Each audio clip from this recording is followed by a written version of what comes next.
아멘. 아멘. 할렐루야. 하나님께서 오늘 우리에게 부활절 아침을 주셨습니다. 우리가 기쁨으로 감사로 이렇게 찬양하며 주님 앞에 나올 수 있게 된 것이 얼마나 놀라운 주님의 은혜인지요. 특별히 귀한 우리 찬양대의 찬양을 통해서 우리가 다시 주님의 십자가를 묵상하고 또 부활을 우리가 바라보며 새로운 소망으로 주님 앞에 나올 수 있는 하나님의 특별한 축복을 주셨습니다. 다시 한번 그 하나님 앞에 영광의 박수를 한번 뜨겁게 드리십시다. 하나님 감사합니다. 하나님 감사합니다.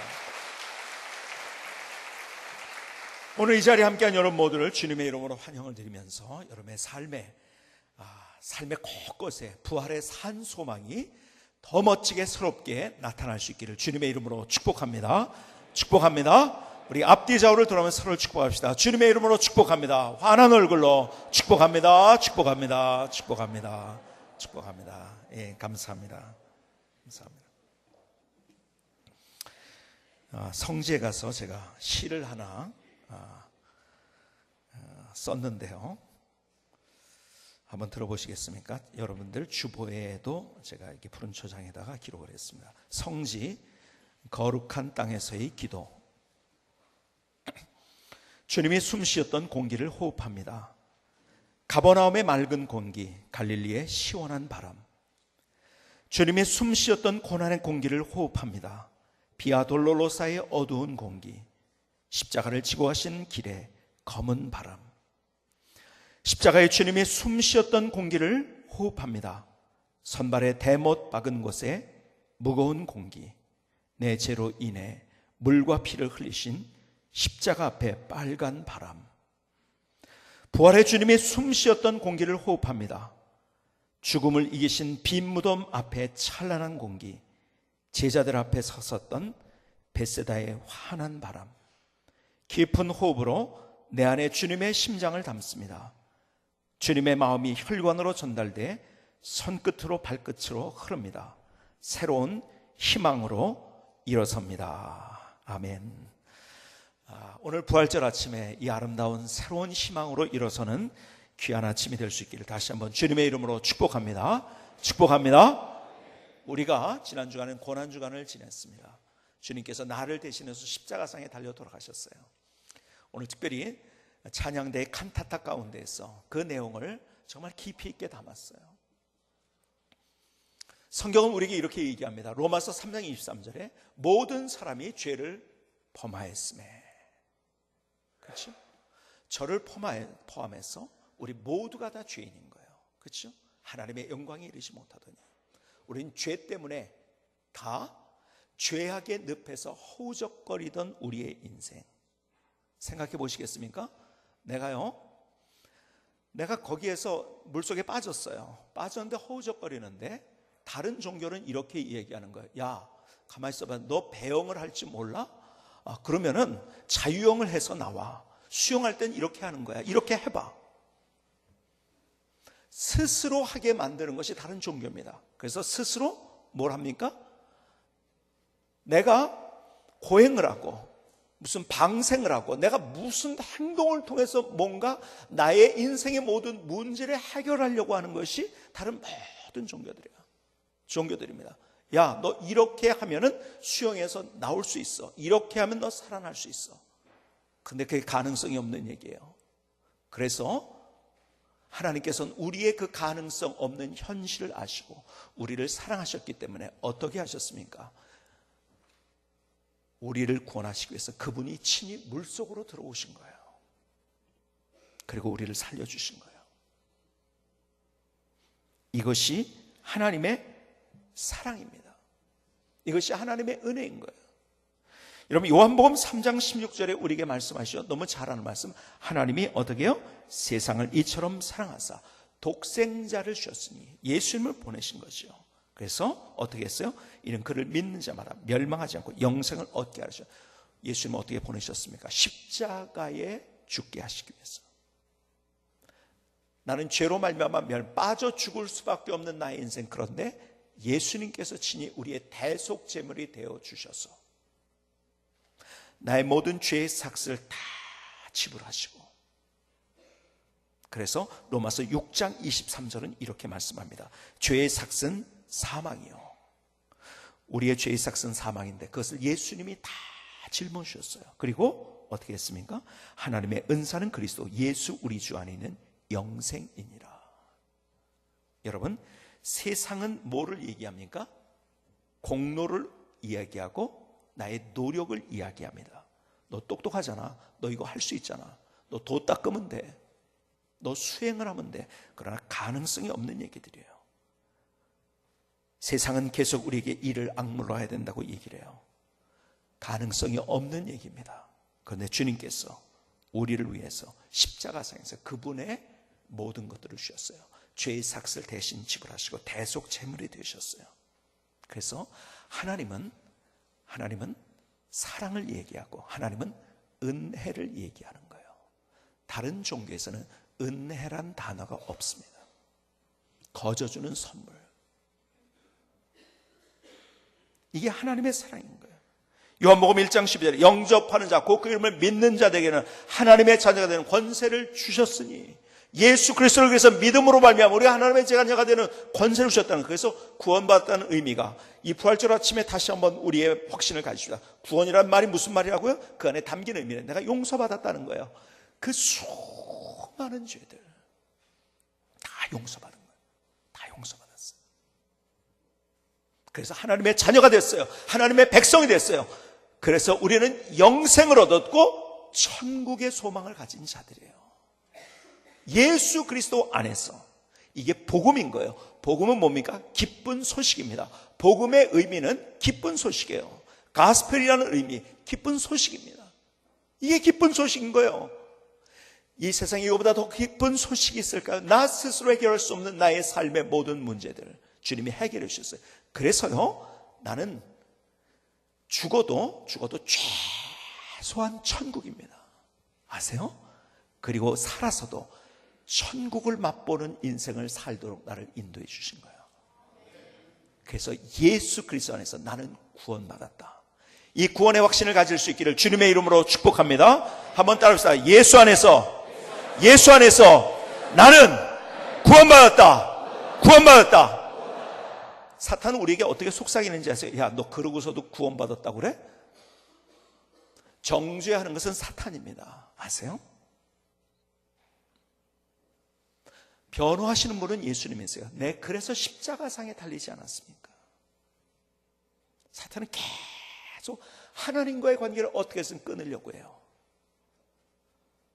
하나님은 우리에게 선언하셨어요. 모든 것들을 다 용서해 주셨다고.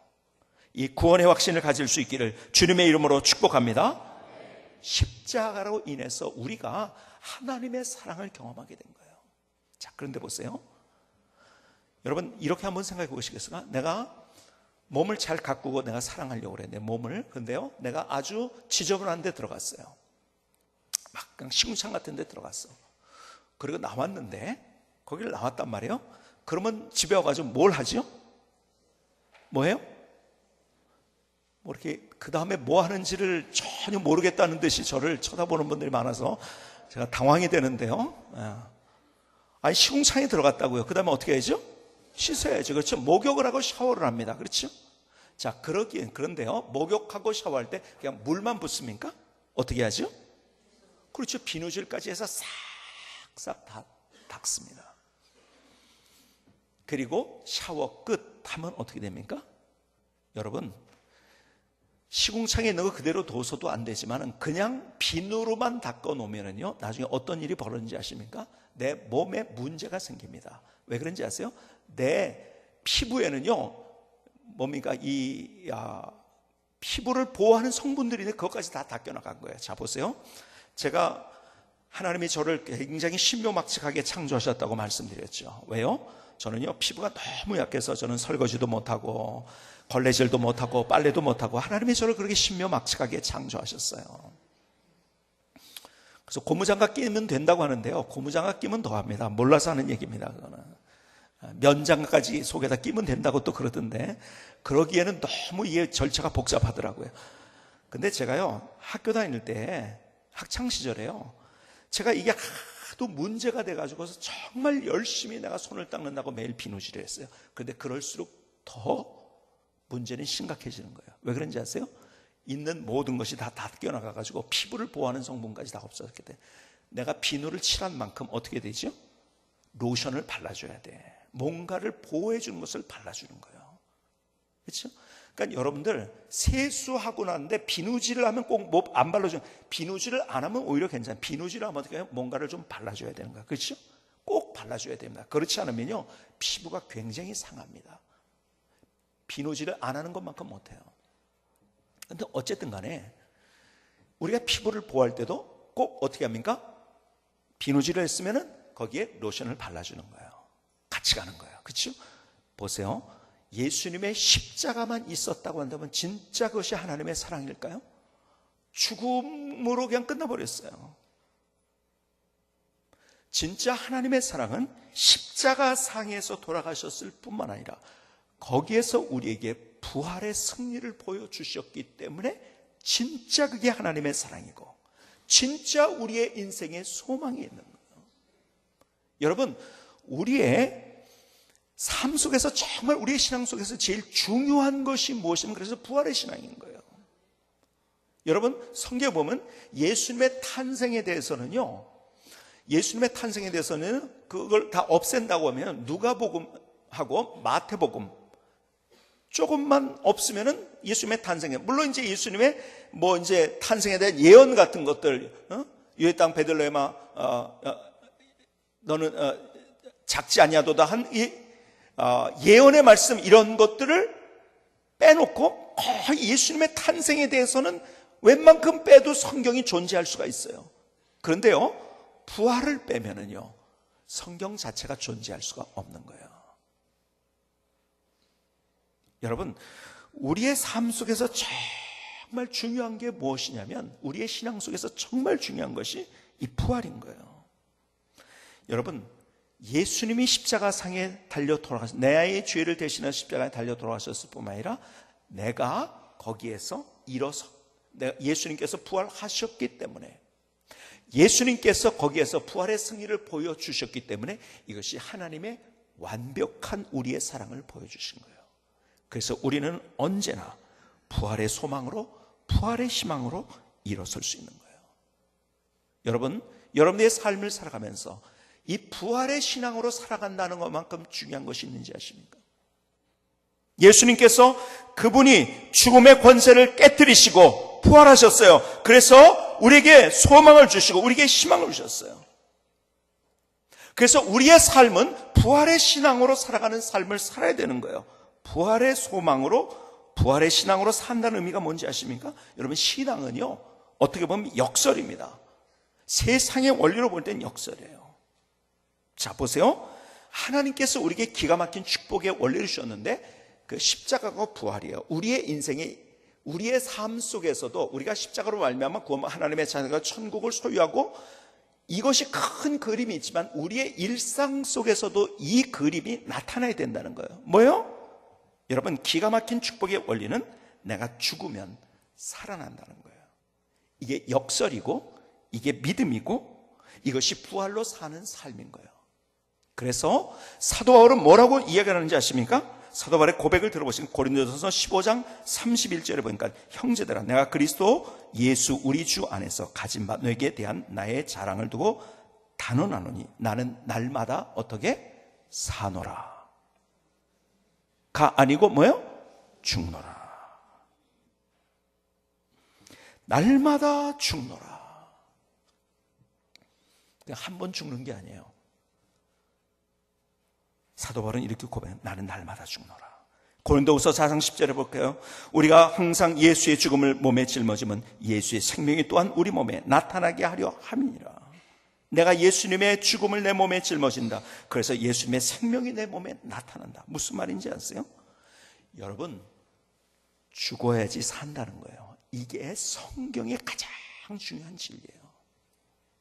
무슨 얘기인지 아세요? 우리의 일상 속에서 마태복음 예를 들어서 이렇게 말씀하죠. 마태복음 23장 12절 그러니까 누구든지 자기를 높아지는 자는 낮아지고 누구든지 자기를 낮추는 자는 높아지리라. 여러분, 세상은요 어떻게 해서 짓밟고 올라가라고 얘기합니다. 그런데 주님께서는 낮아지라고 얘기하세요. 높여주는 건 하나님이 하시는 거다. 낮아져야 된다. 그게 죽는 거예요. 세상의 원리와 다르게 사는 삶의 모습이 죽는 거예요. 그때 부활의 기적의 역사를 우리에게 보여주신다는 거예요. 여러분, 사도행전 20장 35절 보실까요? 또 주 예수께서 친히 말씀하신 바 주는 것이 받는 것보다 복이 있다 하심을 기억하여야 할지니라. 주는 것이 먼저라는 거예요. 나누는 게 먼저라는 거예요. 근데 세상은 뭐 내가 먼저 소유를 해야지, 내가 가져야지, 이건 세상의 원리라는 거예요. 거기에서 우리의 세상적인 원리를 내 삶 속에 죽여버리고 하나님의 원리대로 내가 먼저 나누는 삶, 이게 뭡니까? 죽는 거예요. 거기에서 부활을 경험하고 기적을 경험한다는 거예요. 이게 부활로 인생을 살아가는 거예요. 부활의 인생을 산다는 것은 우리의 삶 먼저 죽는 거예요. 누가복음 6장 28절은 우리에게 말씀합니다. 너희를 저주하는 자를 위하여 축복하며 너희를 모욕하는 자를 위하여 기도하라. 세상은요, 나를 저주하고 나를 힘들게 하고 나를 배반한 사람에 의해서 그 원수를 갚으라고 이야기합니다. 그런데 성경은 반대요. 너 세상적인 원리 죽여야 된다. 오히려 축복해라. 그들을 위해서 기도해라.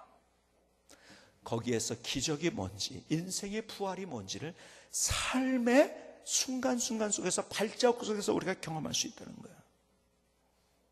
로마서 12장 14절을 볼까요? 너희를 박해하는 자를 축복하라. 축복하고 저주하지 마. 올로 축복하라고 계속 말씀하세요. 마태복음 5장 39절 들어보시겠습니까? 나는 너에게 이르노니 악한 자를 대적하지 말라. 누구든지 내 오른뺨을 치거든 왼편도 돌려대며. 무슨 말입니까? 우리가 오른뺨을 맞는 경우들이 있다는 거예요. 그렇죠? 그런 경우 만난다는 거예요. 이거 안 만나는 사람이 있을까? 그런데 거기에서 원수 갚지 마라. 그건 세상의 원리다. 왼뺨을 돌려대라. 거기에서 하나님의 기적을 경험하고 부활을 경험할 수 있다는 거예요. 마가복음 10장 45절 보실까요? 인자가 온 것은 섬김을 받으려 함이 아니라 도리어 섬기려고 자기 목숨을 많은 사람의 대속물로 주려 함이니라. 주님께서 섬기기 위해 오셨다고 말씀하세요. 세상 사람들은요, 예수님에 대해서 군림하라고 강요를 했어요. 그렇죠? 말씀드린 것처럼 말을 타라고 얘기하는 거예요. 그러나 나귀를 타셨어요. 세상 사람은 정치적인 메시아를 기대했어요. 경제적인 메시아를 기대했어요. 군사적인 메시아를 기대했어요. 그래서 어떻게 로마의 압제에서 우리가 해방될 수 있을 것인가? 그게 아니니까 가룟 유다는 그냥 배반해버린 거잖아요. 야, 아니구나. 이 사람 아니구나. 나약하구나. 그러니까는 자기는 그 목표를 위해서 왔는데 이거 아닌 것 같으니까 차라리 이 사람 이용해가지고서 내가 그런 사람을 만나고 그 사람들을 도와줄 수 있는 돈이나 만들어야겠다. 그거 아니겠습니까? 그래서 팔아버린 거예요, 예수님을. 세상 사람들은 계속 강요합니다. 뭐라고요? 높아지라고요. 근데 주님께서 나는 섬김을 받기 위해서 왔다. 여러분, 그렇기 때문에 주님께서, 여러분, 십자가에 죽었기 때문에 부활이 있었을 뿐만 아니라 주님이 섬기셨기 때문에 여러분, 시저를 향해서 사람들이 예배 드리지는 않습니다. 그런데 예수님을 향해서 사람들이 예배를 드리는 거예요. 그 주님 말씀하세요. 요한복음 11장 25절의 말씀을 다시 들어보십시다. 예수께서 이르시되 나는 부활이요 생명이니 나를 믿는 자는 죽어도 살겠고. 여기에 큰 그림 하나가 있어요. 내가 이 땅을 떠난다 할지라도 여러분, 우리는 최소한 천국입니다.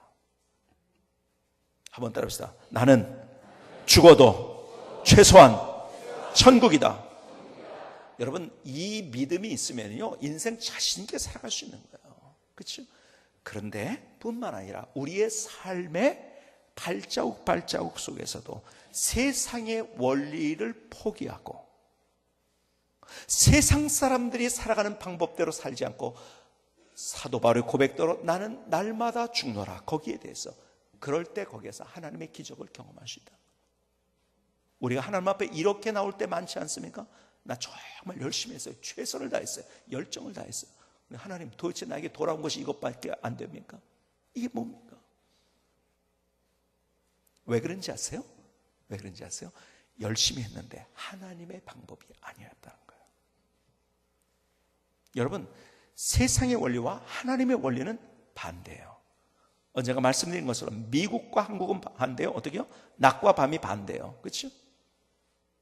여러분, 이름을 쓸 때부터 반대예요. 모든 게 반대예요.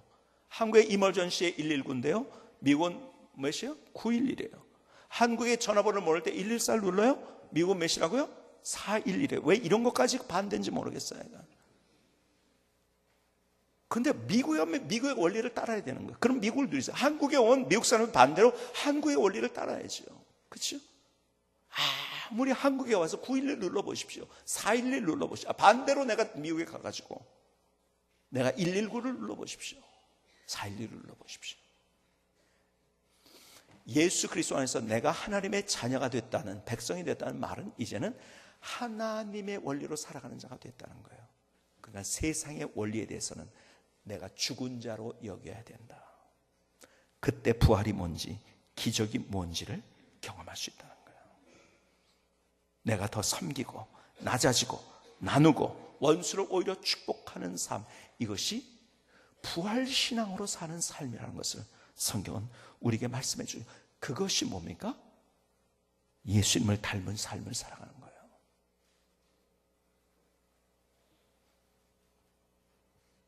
나는 열심히 해요. 교회도 열심히 나와요. 정말 열심히 노력해요. 근데 하나님, 나는 왜 이 모양입니까? 이게 아니야. 정말 내가 이 부활신앙, 하나님의 원리로 내가 먼저 죽어야 된다는 것을 깨닫고 그렇게 나의 삶을 살아가는 거예요.